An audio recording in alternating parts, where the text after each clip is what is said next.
حضرت سیدنا امام حسین رضی اللہ تعالیٰ عنہ کی شہادت کے حوالہ سے یہ اجتماع ہے۔ امت مسلمہ کچھ آزمائشوں کا شکار ہے، کچھ ہمارے ذہن اس طرح کے ہو گئے، عام آدمی سے لے کر بڑے آدمی تک کہ کوئی بات بڑی جلدی ہمارا ذہن قبول ہی نہیں کرتا۔ کسی دوسرے کی طرف جانا یا کوئی اور بات کرنا یہ تو بڑی لمبی بات ہے، عام جو سادی باتیں ہیں وہ بھی ہمارے ذہن مشکل سے قبول کرتے ہیں، چونکہ شکوک اتنے ڈال دیے گئے ہیں، شک اتنا پیدا کر دیا گیا ہے، تفریق اتنی ہے، بدگمانی اتنی ہے، بری سوچ اتنی زیادہ ہے، بڑی مشکل ہے لوگوں کا کچھ چیزوں کو قبول کرنا۔ ہم لوگ جو ڈیوٹی کرتے رہتے ہیں تھوڑی تھوڑی، تو ہم اصل میں اذان دیتے ہیں، صرف اذان دیتے ہیں کہ چلو بتا دے لوگوں کو کہ نماز کا وقت ہو گیا ہے، باقی اس سے زیادہ ہم اپنی حیثیت نہیں سمجھتے۔ اذان دینا ذمہ داری ہے، تو اللہ تعالیٰ جب تک موقع دے گا اذان ہوتی رہے گی۔ کچھ لوگ صحابہ کے بارے میں کمزور جملے بولتے ہیں، غلط باتیں کرتے ہیں، کچھ اہل بیت نبوت کے بارے میں غلط باتیں کرتے ہیں، یہ صرف سنی ہے جو حق چار یار کا نعرہ بھی کھل کے لگاتا ہے اور یہ نعرہ حیدری یا علی بھی کھل کے لگاتا ہے، یہ اللہ نے صرف ہمیں مقام، وہ الگ بات ہے کہ ہم لوگ سننے کو تیار نہیں، سمجھنے کو تیار نہیں کہ اللہ نے ہمیں مرتبہ کتنا عطا فرمایا ہے، یہ صرف ہماری۔ امام حسین کی شہادت کا کچھ تھوڑا سا پس منظر۔ شہادت ہمارے ہاں بیان ہوتی ہے اس انداز میں کہ لگتا ہے کہ کسی مظلوم بندے کو کسی نے پکڑا ہوا تھا تو وہ سارے اسے مار رہے تھے اور وہ منتیں کر رہا تھا کہ مجھے نہ مارو، اتنی ہائے ہائے کی جاتی ہے کہ محسوس ہوتا ہے کہ امام علی مقام بڑے پریشان تھے کہ کسی طریقے سے، اور ان کا خاندان بڑا تکلیف میں تھا کہ جلدی کہیں کربلا سے نکل جائیں۔ حالانکہ اس دھرتی پہ، اس کائنات پہ صبر، شجاعت، استقامت اور حوصلہ جس سے کائنات سیکھے گی وہ صرف امام حسین ہی ہے۔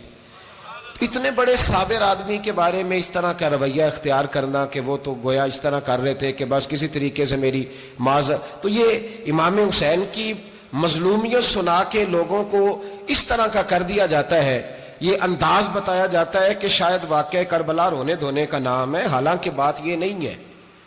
یزید کی لشکر جو امام حسین کے مقابلے میں آیا، امام حسین کے لشکر کی تعداد 72 تھی، تو یزید نے 22,000 آدمی، مجھے بتائیے 72 کا 22,000 سے کو مقابلہ ہوتا ہے؟ بولیے۔ عمر بن سعد نے پھر عبید اللہ ابن زیاد کو لکھا کہ 22,000 بندے تھوڑے ہیں، کچھ بندے زیادہ بھیج۔ تو عمر بن سعد کو عبید اللہ ابن زیاد کہنے لگے کہ تو پاگل تو نہیں ہو گیا، 72 کے لشکر کا 22,000 بھیجا، اور کتنا بھیجوں؟ تو اس نے کہا تمہیں یہ نہیں پتا یہ لوگ کون ہیں؟ یہ مولا علی شیر خدا کی اولاد ہے، ان میں ایک ایک شخص ایسا ہے جو 1,000 کے مقابلے میں لڑنا جانتا ہے۔ تو یہاں کمزوری دکھائی جاتی ہے، ہمارے بچے سمجھنے لگے ہیں کہ یہ شاید کوئی ایسی داستان ہے، اور اس طرح کا ماحول ٹی وی پہ میں دیکھ رہا تھا، اس طرح کا ماحول بنایا جاتا ہے جیسے کوئی خوف ہے، یعنی واقع کربلا کوئی ایسا واقعہ جسے دیکھ کے خوف طاری ہو جائے، بچے راتوں کو ڈرے، وہ اکیلے درخت دکھائے جا رہے ہیں اور تیر دکھائے جا رہے ہیں، او یار کیا قوم کی تربیت کر رہے ہیں؟ واقعہ کربلا حوصلے کا نام ہے، دلیری کا نام ہے۔ سنیں بات اصل میں کیا تھی، بڑے ٹھنڈے دماغ سے میری بات کو سمجھیے گا۔ حضرت مولا علی شیر خدا کے بعد مسلمانوں کے متفقہ امیر بنے تھے حضرت امیر معاویہ، انہیں امیر کس نے بنایا تھا؟ امام حسن نے، حضرت علی کے بڑے صاحبزادے حضرت امام حسن نے ان سے صلح کی، انہیں خلافت دی، اور صحیح بخاری میں نبی پاک نے فرمایا تھا میرا بیٹا حسن سردار ہے، جب مسلمانوں کی جماعتوں میں لہو بہہ جائے گا تو حسن ان کی صلح کرا دے گا۔ وہ صلح امام حسن نے کرائی، جناب امیر معاویہ امیر بن گئے۔ حضرت امیر معاویہ رضی اللہ تعالیٰ عنہ بڑا پیار کرتے تھے نبی پاک سے، بڑا احترام کرتے تھے حضور کے خاندان کا، ان کی جو اجتہادی خطائیں ہیں وہ اپنی جگہ پہ موجود ہیں، چونکہ امام حسن نے ان سے صلح کر لی، لہذا ہم بھی ان کے بارے میں کوئی جملہ کہنے کے مجاز، ہماری مجبوری امام حسن ہے، اس لیے کہ جسے امام حسن صحیح کہے پھر امام حسن کے ماننے والے کو اسے غلط نہیں کہنا چاہیے۔ حضرت امیر معاویہ رضی اللہ تعالیٰ عنہ کا جب وصال ہوا تو حضرت امام حسن پہلے ہی ان سے وصال کر گئے، آپ کو زہر دے دیا گیا، آپ شہید ہو گئے۔ امام حسین موجود تھے، تو یزید کے بارے میں لوگوں نے کہا جناب امیر معاویہ سے کہ یہ ٹھیک ہے، مناسب ہے، اور بہادر ہے، دلیر ہے. وہ جو ہوتے ہیں نا خوش آمدی ٹولہ، ہمارے ملک میں جو اچھی خوشامد کرے اسے اچھی وزارت ملتی ہے، اچھی وزارت اسے دیتے ہیں. جو ذرا صحیح بدتمیز بھی ہو اور صحیح وکالت کرنے والا اسے وزارت صحیح دیتے ہیں. تو حضرت امیر معاویہ کے گرد بھی کچھ ایسے لوگ تھے، انہوں نے آپ سے کہا کہ یزید کو نامزد کر دیں. تو آپ نے یزید کو بلایا، حوالہ مجھ سے دیکھ لیجئے گا. بلا کے فرمایا کہ 3 بندوں کے سامنے اپنی خلافت پیش کرنا، اگر وہ تجھے مان جائیں تو امیر بن جانا، نہ مانے تو چپ کر کے گھر بیٹھ جانا. وہ 3 بندے کون ہیں؟ جناب عبداللہ ابن عباس، حضرت عبداللہ بن زبیر اور امام حسین رضی اللہ تعالیٰ عنہ. یہ وصیت فرمائی جناب امیر معاویہ. ہوا یہ کہ یزید جب امیر بنا نا، 2-3 چیزیں ہوتی ہیں جب کسی بندے کو قابو کرنا ہوتا ہے، 2-3 4-5 چیزیں ایسی ہوتی ہیں جس سے بندہ قابو آتا ہے. تو اس نے بھی فوری طور پہ، یزید نے دیکھا میرے لیے مسئلہ کیا بن سکتا ہے. ولید بن عتبہ اس وقت مدینے کا گورنر تھا. یزید نے اس کو خط لکھا کہ امیر عرب کا رواج آج بھی ہے کہ جب تک نئے خلیفہ کی بیعت نہیں ہو جاتی پرانے کے انتقال کی خبر ہی نہیں دیتے، اس کو رکھے رکھتے ہیں. یہ ان کا طریقہ ہے. وہ کہتے ہیں کہ ولی عہد اچھی طرح قبضہ کر لے پھر بتائیں گے. حضرت امیر معاویہ کا وصال ہو گیا، بتایا نہیں. یزید نے اب کیا کیا، چونکہ بڑا چلاک آدمی تھا، بڑا شاطر تھا، بڑا تیز تھا، بڑا عجیب اس کا مزاج تھا. یہ چلاک لوگ زندگی میں ہمیشہ دھوکہ کھاتے ہیں. چلاکیاں انسان کو گراتی ہیں اور اتنا منہ چھیل جاتا ہے کہ منہ پہچانا ہی نہیں جاتا. بندہ اپنے آپ کو رب رسول کے حوالے کر دے تو اللہ بڑی بہترین جزائیں عطا کرتا ہے. یہ لوگ تیزی دکھاتے ہیں بعض. تو یزید بھی تیزی دکھانے والا تھا. اس نے ولید کو خط لکھا کہنے لگا کہ فوری طور پہ عبداللہ ابن عباس کو بلاؤ اور اسے کہو میری بیعت کریں. یہ جو بیعت ہوتی تھی نا، یہ بھی سن لے کیا ہوتی تھی. یہ بیعت حلف ہوتا تھا. حلف کہ میں اللہ رسول کے نام پہ حلف دیتا ہوں کہ میں یزید کی اطاعت کروں گا، میں اس کے خلاف کوئی بغاوت نہیں کروں گا. یہ بیعت لوگ سمجھتے ہیں کہ بس ہاتھ پکڑنے کا نام بیعت تھا. اس بیعت کا متبادل جمہوری ملکوں کے اندر ووٹ آیا ہے، اس کا متبادل لفظ. تو کہا بیعت کرے. حضرت عبداللہ ابن عباس کو بھی بلاؤ، عبداللہ بن زبیر کو بھی بلاؤ، امام حسین کو بھی بلاؤ. امام حسین آدھی رات کے وقت بیٹھے تھے مسجد نبوی میں، چونکہ 5 نمازوں کی آپ امامت کرتے تھے. ہن اللہ خیر کرے جڑا نماز پڑھائے ہو مولوی تو جڑا ٹل پائے ہو پیر، جڑا مہینہ نہ نہائے چھوٹا پیر تو جڑا 6 مہینے نہ نہائے ہو بڑا پیر. کہتے بابا پہنچے ہیں، کڑے چھڑے جو پہن لیے. بھائی امام حسین تو نمازیں پڑھاتے تھے، مولا علی تو نمازیں پڑھاتے تھے، مسجد کے خطیب تھے. اب اس کو تو مولوی کہہ دیا جاتا ہے بیچارے کو. تو ملنگ کون ہوتا ہے جی؟ کہتے جڑا کپڑے کٹ پائے. کیا تماشا ہے، قوم جدھر دل کرتا ہے نکل جاتی ہے. امام حسین نماز پڑھا کے عشاء کی بیٹھے تھے جناب عبداللہ بن زبیر. عبداللہ بن زبیر کون تھے؟ یہ نبی پاک صلی اللہ علیہ وسلم پھپھی کے پوتے تھے اور جناب صدیق اکبر کے نواسے تھے. حضرت عبداللہ بن زبیر اور جناب زبیر بن عوام عشرہ مبشرہ صحابی ہیں، ان کے بیٹے تھے. بہت زیرک آدمی تھے. یہ بھی امام حسین کے پاس بیٹھے تھے. عبداللہ ابن عباس بھی تھے جو حضور کے چچا کے بیٹے ہیں، اس امت کے پہلے مفسر ہیں قرآن پاک. یہ لوگ بیٹھے تھے. تو ولید نے ایک بندہ بھیجا، اس نے آ کے کہا جناب آپ کو گورنر صاحب نے بلایا ہے. تو عبداللہ بن زبیر کہنے لگے حسین اس وقت بلانے کی بات سمجھ میں نہیں آئی. تو امام حسین بڑے بصیرت والے تھے، اللہ نے بصیرت دی تھی. کہنے لگے عبداللہ آپ کو سمجھ نہیں آئی، مجھے سمجھ آ گئی ہے، امیر معاویہ وصال کر گئے اور یہ ہمیں جو بلایا گیا ہے نا، یہ یزید کی بیعت کے لیے بلایا گیا ہے. تو کہا پھر آپ آدھی رات کو نہ جائیں، آپ کے لیے خطرہ ہوگا. تو امام حسین فرمانے لگے خطرہ حسین کو نہیں ہوتا، حسین کو خطرہ نہیں. کہا پھر بھی آپ مہربانی کریں ذرا احتیاط سے جائیں. تو جناب عبداللہ ابن زبیر نے، عبداللہ ابن عباس نے 14 بندے نیزے دے کے، تلواریں دے کے امام حسین کے ساتھ بھیجے اور کہا کہ امام حسین اگر اس نے کوئی غلط ملت بات کی نا، زبردستی بیعت کرنے کا کہا، تو آپ بس کوئی ایک بات اونچی آواز میں کر دینا، یہ سپاہی پیچھے آ جائیں گے. امام حسین ان 14 بندوں کو لے کے گورنر ہاؤس پہنچ گئے. جب آپ وہاں پہنچے اس نے بتایا، اس نے کہا جی حضرت امیر معاویہ انتقال کر گئے اور آپ نے یزید کی بیعت کرنی ہے. تو امام حسین فرمانے لگے میں چھپ کے بیعت نہیں کروں گا. مجمع لگاؤ، جمعے والے دن اعلان کرو. جو طریقہ ہے حضرت ابو بکر صدیق کا، جو طریقہ ہے حضرت عمر فاروق کا، جو انداز حضرت عثمان غنی کا ہے، جو مولا علی کا ہے، سر عام اعلان کرو. اگر ساری دنیا یزید کی بیعت کرے گی تو میں بھی تیار ہوں. تم مجھ سے بیعت لے کے پھر لوگوں کو بتانا چاہتے ہو کہ حسین بیعت کر رہے ہیں تو تم کیوں نہیں کر رہے؟ میں عام آدمی نہیں ہوں لہذا چھپ کے بیعت نہیں کرتا. جب یہ بات کی نا تو ولید بڑا نرم دل تھا اور امام حسین کی شان کو جانتا تھا. وہ جانتا تھا یہ نبی پاک کا خاندان ہے. اس نے کہا جی مجھے تو حکم تھا، باقی آپ حضور کے نواسے ہیں، میں کر کچھ. وہاں ایک بڑا بدبخت شخص بیٹھا تھا، عبد الملک بن مروان. وہ ولید سے کہنے لگا کہ اگر حسین آج تمہارے ہاتھ سے نکل گئے تو تمہارے لیے بہت بڑا مسئلہ کھڑا ہو جائے، انہیں جانے نہ دینا، یا بیعت کراؤ یا ان سے کہو جنگ کے لیے تیار ہو.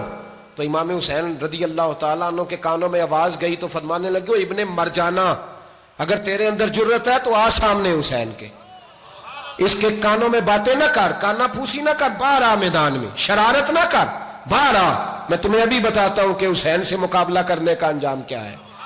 یہ کہہ کہ امام حسین باہر نکلے، اپنے بھائی محمد بن انفیہ کو بلایا، عبداللہ بن زبیر، عبداللہ ابن عباس، ڈھیر سارے لوگ اکٹھے ہو گئے. فرمایا یہ معاملہ ہے، اب کیا کرنا ہے.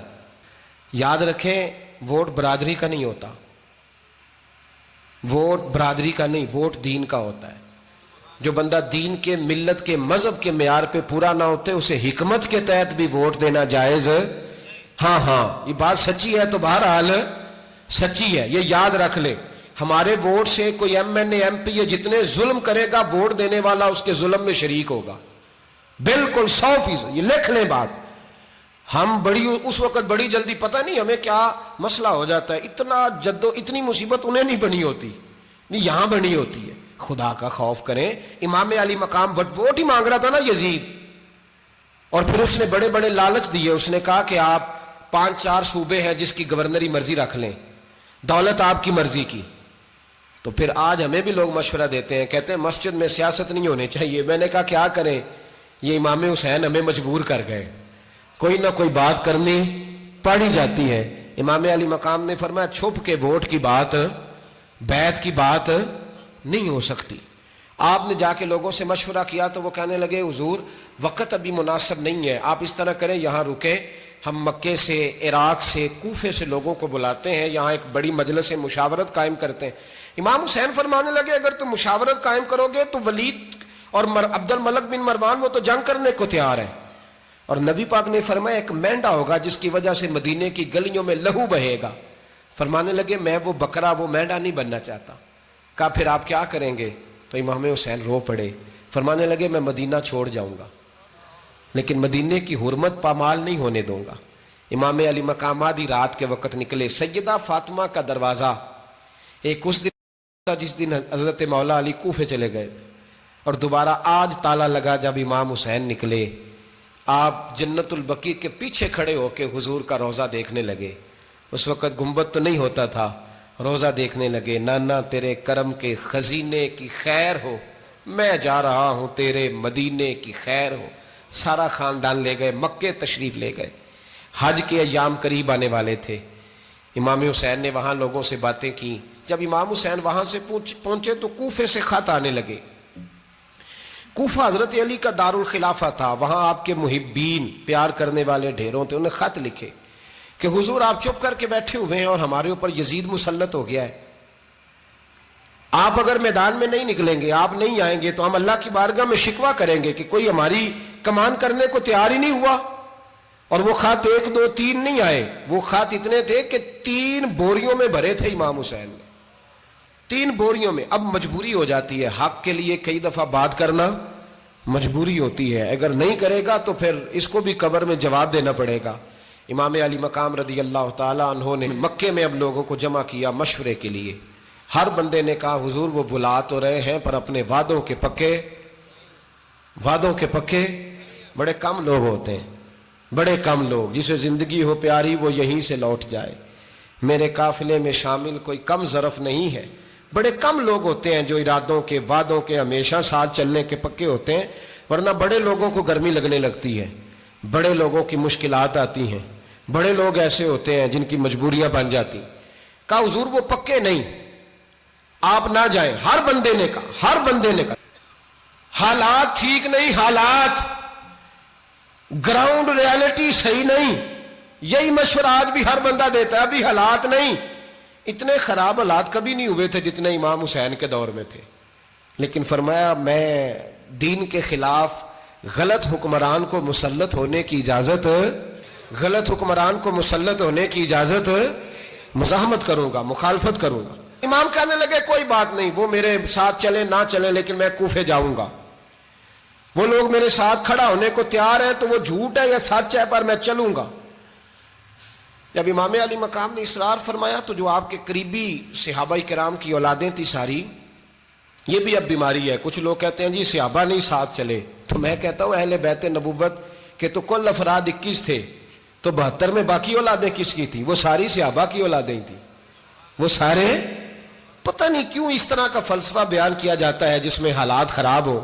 حضرت سیدنا امام علی مقام کو جب بہت زیادہ کہا گیا نا تو امام حسین رضی اللہ تعالیٰ انہوں نے فرمایا چلو میں ایک کام کرتا ہوں، مسلم بن عقیل کو بھیجتا ہوں، حضرت علی کے بھتیجے ہیں، امام حسین رضی اللہ تعالیٰ عنہ کے چچا کے بیٹے ہیں، حضرت عقیل کے صاحبزادے مسلم بن عقیل بڑے سمجھدار آدمی تھے، معاملہ فہم تھے، بڑے جری تھے، اتنا زبردست مشورہ کم لوگ دیتے ہیں جتنا حضرت مسلم بن عقیل دیتے تھے۔ ان کو بھیجا گیا کوفے۔ اب اس میں بڑی تفصیل ہے، وہ اپنے 2 بچے بھی لے گئے۔ جب وہ کوفے پہنچے نا تو کوفے پر جناب نعمان بن بشیر کی حکومت تھی، آپ گورنر تھے اور اہل بیت سے بڑی عقیدت رکھنے والے، نرم رویہ۔ عبید اللہ ابن زیاد کوفے کا گورنر نہیں تھا، یہ کسی اور علاقے کا تھا۔ جب آپ وہاں پہنچے تو نعمان بن بشیر نے دیکھا کہ حضرت مسلم بن عقیل آئے ہیں تو لوگ دوڑے ان کی بیعت کرنے، بھاگے، اتنے لوگ جمع ہوئے کہ ایک دن میں 17,000 آدمی نے بیعت کر لی۔ تو تم پتہ ہے نا جڑا الیکشن لڑتا ہوں راتی جیت کے سوندا ہے، وہ فاتح ہوتا ہے، ہر روز جیتتا ہے، پتہ اسی دن چلتا ہے جس دن الیکشن کا ریزلٹ اناؤنس ہوتا ہے۔ 17,000 آدمی ایک دن آیا۔ اب وہ جو امام مسلم بن عقیل کے وہاں نعرے لگانے والے تھے کہنے لگے حضور یہ پہلے دن کی کارکردگی ہے، 2-4 دن میں دیکھیے کیا ہوتا ہے۔ 2-4 دن میں کیا ہوا، 40,000 آدمی نے بیعت کر لی۔ اب وہ 40,000 بندہ تیار ہو گیا۔ ادھر سے جو یزید کے وفادار تھے انہوں نے خط لکھا یزید کو کہ تو نے بڑا نرم آدمی گورنر بنایا ہے اور 40,000 بندہ چلا گیا حسین کی طرف، اگر ایک دن مسلم بن عقیل اور رہے تو جو تمہارا گورنر بیٹھے ہیں نا جناب نعمان بن بشیر، ان کو گورنر ہاؤس سے نکال کے مسلم بن عقیل قبضہ کر لیں گے، تو چپ کر کے بیٹھا ہے۔ یزید بڑا تیز تھا، اس نے ایک آدمی گھوڑے پہ دوڑایا۔ عبید اللہ ابن زیاد ایک اور علاقے کا گورنر تھا پر بڑا ظالم سا بدماش تھا، بڑا سخت گیر آدمی تھا۔ اس کو کہا کہ تو پہلے ایک صوبے کا گورنر ہے، جا تجھے دوسرا صوبہ بھی دیا، اس طرح کار فوری طور پہ کوفے پہنچ اور جا کے مسلم بن عقیل کو گرفتار کر، جو آدمی ان کا ساتھ پھر بھی دے اسے قتل کر دے۔ اس نے کیا کیا، وہ آدھی رات کو آیا، منہ چھپایا، جبہ پہنا، لوگ سمجھے امام حسین آ گئے۔ بہت سارے لوگوں نے اس کے نعرے بھی لگائے۔ وہ چپکے سے داخل ہوا اندر، اور چپکے سے داخل ہو کے اس نے سب سے پہلا کام یہ کیا کہ نعمان بن بشیر رضی اللہ عنہ کو معزول کیا، کوفے کے گورنر ہاؤس پہ قبضہ کیا۔ پھر اس نے اسی وقت سوئے ہوئے سرکردہ لوگ، جس طرح ایک گاؤں کا چودھری دوسرے کا محلے میں قبیلوں کے جو لوگ تھے چودھریوں کو بلایا، کچھ کو سزائیں دیں، کچھ کو سخت کہا، کچھ کو ان کے عیب گنوائے کہ وہ تمہارا فلانا مسئلہ پھر خراب کر دوں گا، بلیک میل کیا۔ صبح ہونے تک حالات اگر تم نے میرے قابو میں نہ کیے تو یاد رکھنا بڑا مشکل ہوتا ہے حق پہ کھڑا ہونا، بڑی چیزیں لوگوں کو یاد آتی ہیں، اللہ جانتا ہے، پہلے کچھ ہوتا ہے بعد میں معاملہ کچھ ہوتا ہے۔ حضرت مسلم بن عقیل کے ساتھ جس دن عبید اللہ ابن زیاد آیا 40,000 کا لشکر تھا۔ اگلے دن صبح ہوئی، اگلے دن تو یہ حال ہو گیا کہ آپ جب کوفے کی جامع مسجد میں زور کی نماز کے لیے گئے تو 5-7 ہزار آدمی نماز پڑھنے آیا، اور جب مغرب کا وقت آیا تو لوگوں نے چند ہزار لوگ رہ گئے، نماز کی نیت باندھی۔ ایک مسئلہ بھی سمجھ میں آئے گا، لوگوں نے نماز کی نیت باندھی تو حضرت مسلم بن عقیل امامت کر رہے ہیں، ہاتھ باندھے ہوئے ہیں، تو بہت سارے لوگوں نے پیچھے ہاتھ چھوڑ دیے۔ ایک بندے نے دوسرے سے پوچھا وہ ہاتھ کیوں نہیں باندھتے؟ کہنے لگے اگر عبید اللہ ابن زیاد کے کسی بندے نے دیکھ لیا نا تو ہم اسے کہیں گے ہم تو نماز پڑھ ہی نہیں رہے تھے، ویسے ہی کھڑے تھے، ہاتھ ہی نہیں باندھے سرے سے۔ جب نماز کی امامت باندھی تو 10-11 صفیں تھیں۔ جب مسلم بن عقیل رضی اللہ تعالیٰ عنہ نے سلام پھیرا تو پیچھے بندہ ہی کوئی نہیں تھا۔ حضرت مسلم بن عقیل کو گرفتار کیا گیا۔ عرب کا رواج تھا دشمن کو سخت سزا دیں تاکہ باعث عبرت بنے۔ بہت اونچا